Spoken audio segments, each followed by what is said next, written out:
Oh no, a part of my cosplay ripped and I don't have a sewing machine with me. Does that sound like you? Don't worry. Hi everyone, I'm Kalani and I'm here with a new tutorial and I'm gonna show you 3 super useful sewing hacks. And I bet the last one is gonna be very unexpected. First I'm gonna show you how to fix a simple hole like this. You just need thread and a needle. You just start like you would start with any hand sewing project. Just don't forget to tie a knot at the beginning. To fix a simple hole like this, you just have to follow what I'm showing you right now on screen. Just follow this curve when sewing everything together, but don't tighten it yet. If it's a larger hole, just go a few stitches at a time and then pull the thread. For smaller holes like these, just go all the way and then pull the thread. And this is where the magic happens. Watch.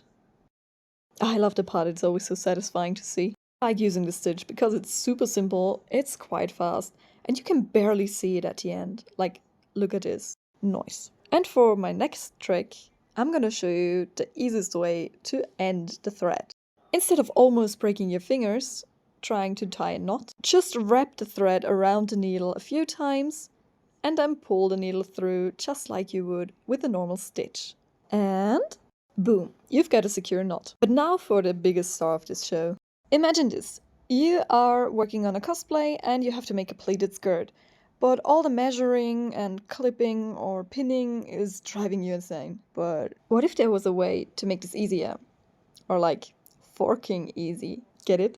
So you just slide the fabric between the prongs of the fork and then flip it. But let me show you again and explain.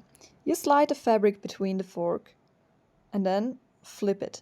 Using the fork will ensure that it will always have the same length. Plus you can easily adjust it on the go.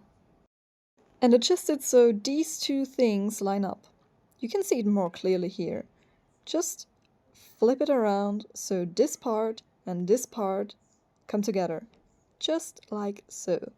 Then all you have to do is slide the fork out and go over it with your sewing machine. And then repeat until you're done with the whole thing. But I'm gonna show you 2 different ways of pleated skirt. This one, you will have to do the second flip in the opposite direction. But the rest is the same. Slide the fork out, sew over it, put the fork back on the fabric, adjust if needed, and flip it around. And repeat the whole thing.